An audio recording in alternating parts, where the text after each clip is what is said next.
Welcome back to The Guy Doing Things. This is episode 45, and I am super excited to have you part of the journey. I ate like a carnivore for an entire month. That means only meat and animal products, and I did it around 85% because I still had some coffee. And I spoke to Jason Van Heerden, the Pretoria dietitian, about the pitfalls, the good, the bad, and the ugly regarding the carnivore diet.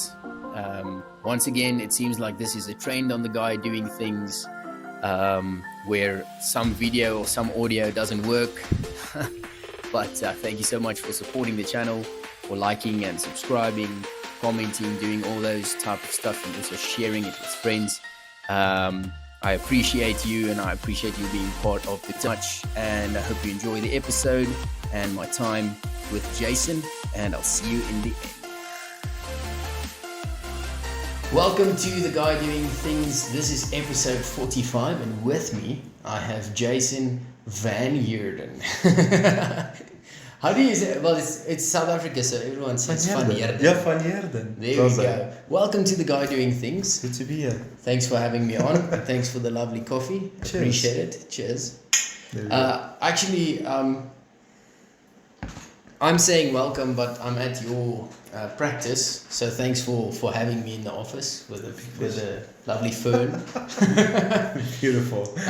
So I got in contact with you. We actually never met before, but I got in contact with you through a mutual friend after doing the carnivore.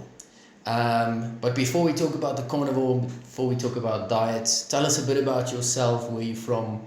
What do you do? And what's your favorite color? My favorite color. Well, I was born and bred here in Pretoria, so my favorite color is definitely blue for the Blue Bulls, because you went to Office, I'm a boy's eye boy. There you go. We grew up here in Pretoria. And you asked tell me about myself. So then I played all sports: rugby, hockey, athletics, water polo. So that was fun. Lovely. Studied at Tux. Okay. And then my wife and I did our community service in Mpumalanga. Amazing. Lots of fun. And opened up my practice here about 7 years ago. Okay. And now we're here. This is awesome.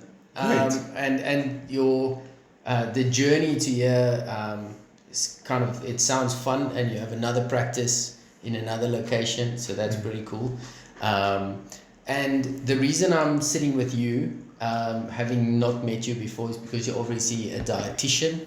And the carnivore is a diet. Yes. So yeah, the reason I did it was just to obviously challenge myself. But it's kind of a fad now, and I've seen a lot of people doing it. There's a lot of pros, a lot of cons. And before we go in that, have you had clients doing the carnivore? Have you subscribed to carnivore? And generally, what do you think of the carnivore diet? Love it. So with the carnivore diet, because, and we're definitely going to go through the pros and cons, but because there are a lot of cons, there's a lot of pros, but because there's a lot of gaps in nourishment, and also because we don't have a lot of long-term studies on the carnivore diet, we're more hesitant to prescribe it. Because, we've got to, as dietitians, we need to look at the goals that someone has, and we need to look at them from if it's weight loss, weight gain, if they have a medical condition, and any extreme diet, if you want to call it that. So if it's keto, if it's basically just carbs, if it's anything that's in an extreme where you're cutting out things, often because of the gaps, it's not necessarily the most healthful, let's say, type of diet. So with the carnivore diet, it's mostly my clients that I do put them on, they more ask about it. Or if they say, listen, I'm struggling with this and this, is there something we would really need to look at that can keep me in a very small box to keep me consistent? Yeah. Then the carnivore more fits on that. But often, because people struggle with gut issues and energy levels, or if they have certain medical conditions, it often automatically excludes it from them. Also, being a sports dietitian, a lot of my clients are performing at very high heart rates, and you struggle to do that with so little carbs. Yeah. So so I don't really prescribe it as much, but my clients that want to do it, we do it, and we optimize it to reduce more of the cons. Yeah. What I've seen is a lot of people do a percentage. So they say I'm 90% carnivore, or I'm 70% carnivore. Now, I try to do it between 85 and 90%. Okay. which is all the meats that you can eat, but not deep fried or anything, that you make with butter. So cows, and I ate eggs as well, a lot of eggs, and cream, and the hard cheeses. That's about it. Okay. That is it. So very limited. So I tried. Oh, and I did coffee. So that's why I didn't say I'm 100% carnivore. I would say 90 Is that to the 85%. The 10% is the coffee. Okay, all right. So not like you did like Friday ice creams. And No, stuff like not that. at all. Okay. I did ice cream, but I literally took cream, I put coffee in, and I froze that. I was so desperate. It was crazy. My wife was like, "Are you mad?" I was If like, it hits the macros, I guess, you know. So the first, I want to go through what I went through so that we can tick off the pros and cons as we go, because I think that's why I want an expert opinion on it. First 9 days, off camera I said I cried, but every time in the podcast I mention I cry a lot in this podcast. So I did cry. I felt some depressed symptoms of depression. There we go. My Afrikaans going. So I felt those symptoms and a lot of brain fog. Is that something that, why could that be? Why do you think would I have experienced brain fog or symptoms of depression? Let me tell you why. So you basically went in ketosis. Okay, so what happens is because what type of meal plan were you doing? How were you eating before you did the carnivore diet? Did you have carbs basically? Yes, I tried to eat as healthy as possible, but I like chocolates. I love chocolates. So that was a regular part, and Fruit Loops. Like that's one of the big things I had to drop was Fruit Loops in the morning. I get you. Which is carbs. It's basically carbs. It is your carbs. So if you're looking at like a ketogenic diet, often between day 5 and day 10, a lot of the symptoms you experience. Some people even experience slight heart palpitations. They might feel a bit kind of heart rate's a bit out, maybe sweating a bit, maybe getting some muscle cramps. I don't know if you experienced any of that, the muscle cramps. I did the heart palpitations. Yeah, I did. Okay. But not the cramps. No. Okay, not the cramps. All right. So the reason for that is because you were using mostly carbohydrates. You were using glucose as your main fuel source. Yeah. But now going into something like, let's say, a carnivore or a ketogenic diet, you naturally, basically there's no carbs, right? But now we have something in our bodies called glycogen. Now, as a sports dietitian, that's really exciting that we work a lot with. And that is glycogen is essentially the stored starch in your body. So that's why, if you've ever heard of carbo loading before, so why is it that if on a marathon, especially if you're going to be testing yourself and doing big adventures, right, you need to make sure your glycogen levels are high. So the way I like to describe it, think about your phone's battery as your blood sugar levels, and think about your glycogen as a power bank, right? So the thing is, that's why if you have supper at, let's say, 6 o'clock at night, and then let's say it's a weekend, it's a lazy weekend, and you wake up at like 8 and you only have breakfast at 9 o'clock. You've gone like 15 hours without eating, but it's not like at 4 o'clock your blood sugar is suddenly crashing, right? Yeah. No, that's because your body's glycogen levels, the power bank, so to say, is pushing back into your phone to keep your blood sugar levels stable. It is going to come back to your question now. Okay. Yeah. So now with that, when you have carbohydrates, so another way to look at it, let me say it like this. If this bottom of this glass is the bottom of your glycogen, and this is the top of your glycogen, now think about it like a battery in a power bank. Now, the more carbohydrates you have in any way, shape or form, if it's vegetables, if it's sugar, if it's starch, if it's alcohol, whatever it might be, your glycogen levels go up. And then when you exercise or have less carbs, glycogen levels come down, right? Yeah. But now what happens is when you go into a low carbohydrate diet, naturally this is going to drop quite quickly. Yeah. But now what happens with that is that for every gram of glycogen that you have, you hold on to 3.4 grams of water. Now what happens is now that you go off, you have no carbs. Day 1, let's say your power bank is here, your glycogen is here. Day 2, it's here. Day 3, it's here. Day 4, it's here. Now at day 5, that level's quite low. Now you're not eating carbs. Right, the tank's empty. Now that's why, for example, if you don't eat enough carbs in a race and you hit the wall, and it's not fitness, and you're just feeling pop, The difference between moeg and pap, if you're just feeling like, then it's likely because your glycogen, the battery is just flat. Anyhow, so now what happens is that now on day one of starting, let's say this carnivore diet or low carb diet, you still got that power bank that's here. Then it's here, then it's here, then it's here. Remember, the more you exercise, the faster this drops. So let's say you were still exercising quite intensely, that is now dropping quite quickly. Yeah. Now your body's like, okay, well look, now I'm not eating carbs, so my body, mainly my brain and my body mostly wants to use glucose. That's what we talk about, like your blood sugar levels.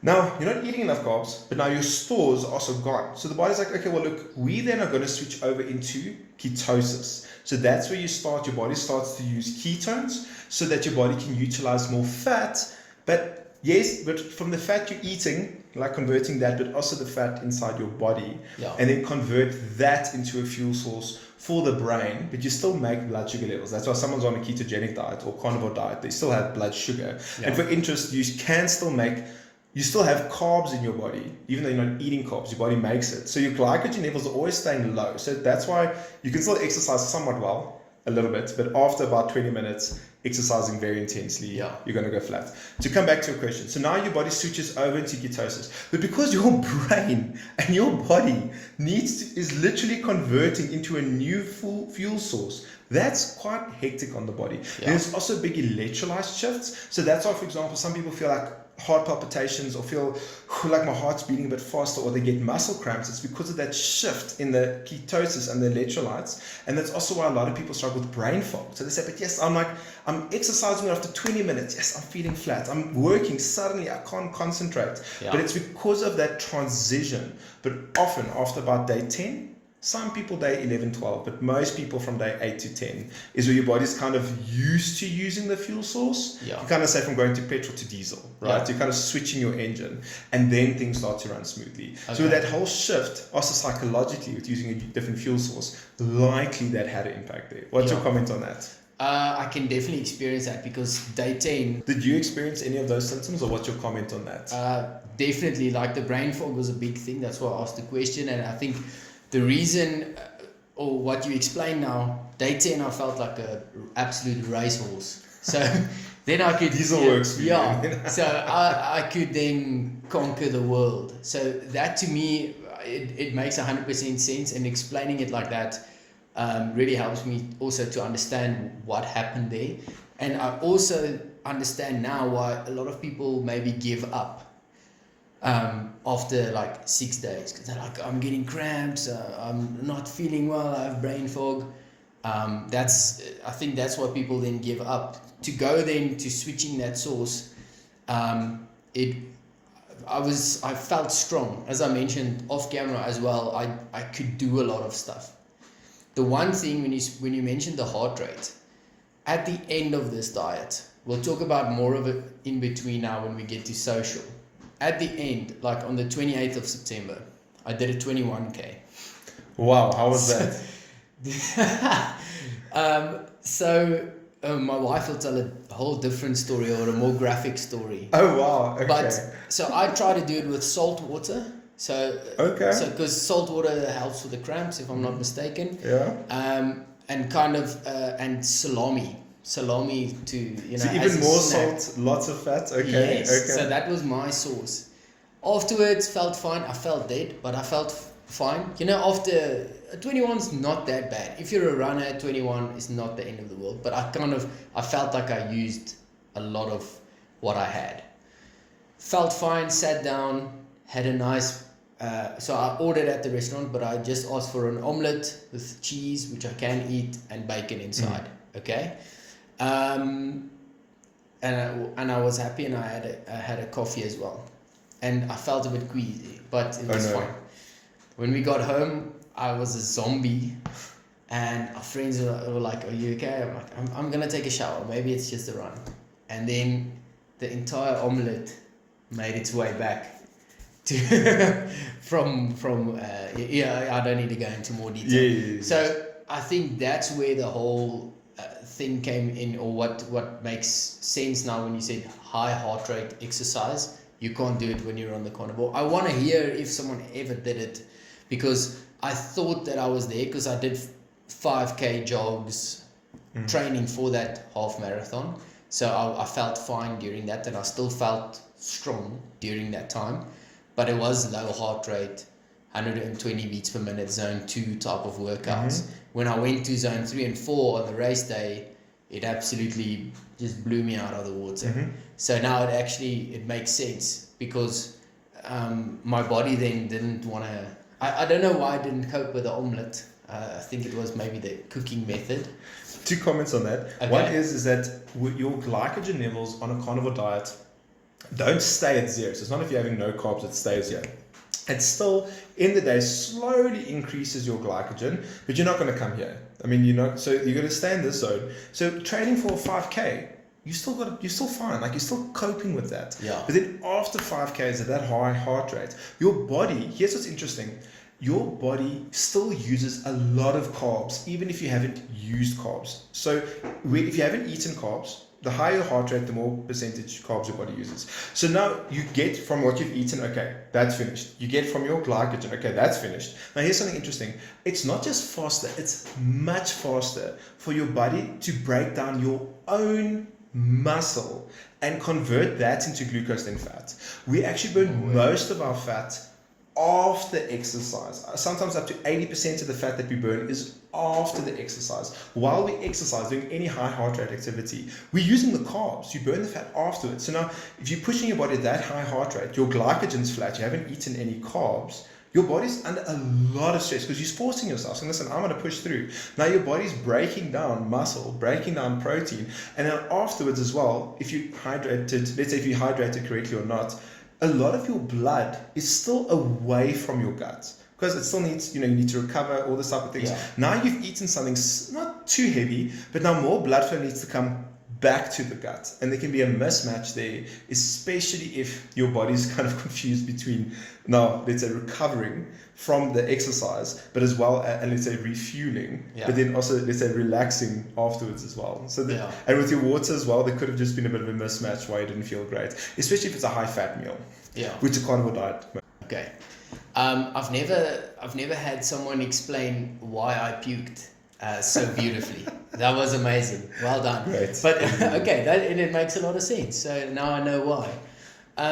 Last thing, or before we go a bit deeper, I wanted to. We had a chat on the whole social side, and it's actually just a comment I want to make, and I want to hear maybe if you had an experience from your clients who also said it. It's an extremely antisocial diet. It's not more expensive. Well, in my experience, it's just my wife and I. So we bought just a bit more meat, and we replaced all the other sweet teas and whatever with meat like droewors or cabanossi, whatever. So our snacking just changed, but cost-wise, it didn't impact us that much, or it kind of stayed the same than a month's groceries would cost. But it's completely antisocial, and obviously because you go to a braai, you braai, but that's like 20% of what you do at a braai is you braai. So did some of your clients also experience that? Obviously you are going to get that with the extreme diet. So I think there was more of just like a comment than a question. It's a very antisocial diet. I don't think there is a social diet out there. I think that's where the best diet in the world is the one you can stick to. So some actually, to almost throw a spin on that, some of my clients we could call it extreme diets, right? Let's say, you could put other type of diets in this box as well, but let's put the carnivore as the face of this. In some ways, for some people, it's extremely practical because you can only eat meat and droewors, and let's say if there's chicken bits on the side, whatever it can be. It's actually liberating to an extent because okay, well look, this is my diet, if I only stick to this, and this is within my diet, I feel a lot more in control versus someone else, but it depends on your personalities. Someone might feel very restricted by that. So they feel suffocated by this. On the other hand, it can liberate you. So the social side, even if you go out, if you say, look, I'm going to go to a wedding, but I don't know what to eat because there's going to be cake and there's going to be cookies and then they're going to give all these things. On the other hand, you're like, well, I'm going to take my droewors and I'm going to take my meat and I actually know exactly what I'm going to do. So I have my food there, or I'm just going to ask them for a special plate and I'm happy. Yeah. So The last question I want to ask is why would we want to eat healthy? Like we're talking about carnivore and going extreme, and there's a lot of pros and cons on the list, and there's, as you mentioned, not necessarily enough research to tell us is this healthy on the long term. But why would we want to eat healthy or follow a diet of some sort? Okay, so I love that. So if you look at the term diet, we often think diet, what does diet mean to someone? If you say I'm following this diet, it normally means a restriction, however it is, but diet actually means how you eat. Just in general, like what are the things, like what is a dog's diet, what is this diet. So if you're looking why is healthy eating important, it depends what your goals are. So that's what I love about my work. If someone says, yeah, Jason, I want to lose weight, but I also have constipation, I am a vegan, but then I also have gout, right? So now let's say we've got those Venn, like we're going to Venn diagram. Now that for that person, healthy eating, of course, if you don't eat healthy, let's say to manage your gout will get worse. If you don't look at things like your calcium, like for example, with the carnivore diet, it is quite low on calcium. Unless you're getting in a lot of cheese, that's one way to manage it. But then we've got to now look at, okay, but what about your chance of osteoporosis? What about if your goals are, but Jason, I also want to run comrades. So with this, are you going to get enough carbs in? So it's about your weight goals, yes. Your medical conditions that you have or want to prevent. So let's say, for example, also notoriously with the carnivore and ketogenic and balancing diet as well, is that it's very high in fat. But we see that your LDL levels, which is part of your cholesterol, that's another big thing about the carnivore diet, is that we see your LDL levels do go up, which leads to insulin resistance. So on the one hand, which would increase your blood sugar levels. Would that put you at a high risk of getting diabetes? You can, but also you're getting a lot less carbs in. So let's say, and you can also drop weight. So there's a balance. So the reason why I bring this all up is you have to look at the person in front of you, because also if someone's underweight and they're struggling to eat a lot and you put them on a carnivore diet, is that then healthy? So it's all about trying to find, okay, the middle range of my energy, my health, my sports, my preferences, if I've got a medical condition like my gut, or eating healthy. It's supposed to optimize for you to thrive in your environment. So I think it's all those different aspects. So yes, it's weight, but it's also energy. It's about preventing and managing conditions, but it also needs to be practical. And I think that's where healthy eating is. One of my favorite sayings is, it's better to be, not my saying, found on the internet, it's better to be consistently good than occasionally excellent. Now, if you're also looking at what makes a meal plan good, a meal plan is only as good as it is practical. So we've got to find, is it practical? Is it sustainable? Is it affordable? And is it enjoyable? If you get to a meal and you're like, especially in carnivore, you're like, oh my goodness, I cannot eat another sticky of droeworst. And I just want all that bought, or liver. And you have to ask yourself from a mental health standpoint, what does that do for you? So that's it's a long-winded answer, but basically, yes, nutrients and that you function well, but it's also about practicality and enjoyment in your environment. Yeah. No, I completely agree. There's a lot of my mates who do long distance running, like 100 kilometers, or they do comrades, and they put into their bodies whatever they want because that's what their body needs, and they're all obviously going to burn everything out of it. So, but for me, I don't necessarily do that, or for someone that's doing that has a 9-to-5 sit down job, doesn't necessarily have time. I think considering this, or considering something that would just put you a bit out of your comfort zone, I think that's the biggest lesson I learned out of the carnivore, is just to teach myself not to always eat the chocolate when you want it, because this completely restricted chocolate and alcohol. So it's nice to drink a glass of wine in the evening, and it's nice to eat a chocolate, but sometimes we do that in extremes, and then we don't limit ourselves to say, okay, let's maybe drink one glass of wine in the evenings, or just one chocolate a week. So what this diet did, it's actually pushed me to be more aware of what I eat. And I think that's, for me, if I can add to what you see, because it does make a lot of sense.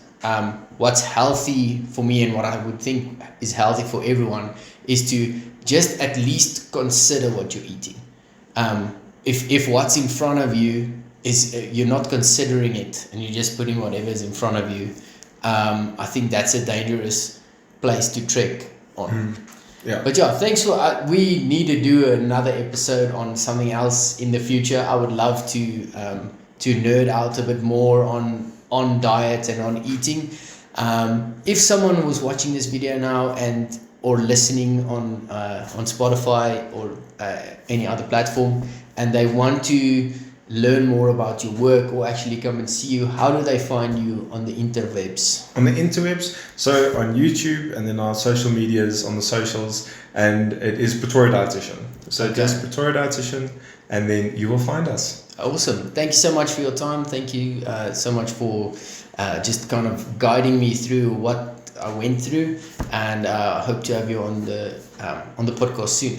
Yes, I look forward to that. But also, I know with your podcasts, with what you're doing, you like to have a challenge. Can I challenge you with something? Oh, yes. Okay, good stuff. So, I love the concept of looking at extremes, right? Yes. So you say, look, I'm going to push myself, I'm going to eat this way, eating like, let's say, vegan to carnivore, because they're two sides of the spectrum. Yeah. But one of the things I want to ask you, then I'm going to challenge you, do you struggle sometimes with consistency? Let's say in general, like if you're trying to do exercises, if you're trying to... 100%. Okay. Yes. Yeah. All right. So I shared this with one of my clients this morning, and I thought, and I'm going to throw 3 things at you, and I thought you could maybe look at them and see which one might apply to it. So very interesting with regards to if you're looking at accountability and getting people to stick to something, motivation comes and goes. But now there's 3 things. There's someone says, look, I want to eat a certain way, or if I want to do exercise. Let's use exercise in this example, and we can apply it then to the diet. Is that coupling and linking. So that is, for example, someone says, I forget to take my tablets. Then, for example, what do you do every single day? Most people go to the bathroom and most people brush their teeth, right? So what you do, if you take your tablets and you put it on your toothbrush, you are a lot more likely to take it. Then let's say you can put it next to the side of your bed. Yeah. Then, or if you say, look, I'm going to go exercise on the way back from home, because that's something you do, and you say, look, but I'm going to finish work, then I'm going to come home and I'm going to link it. Yeah. Or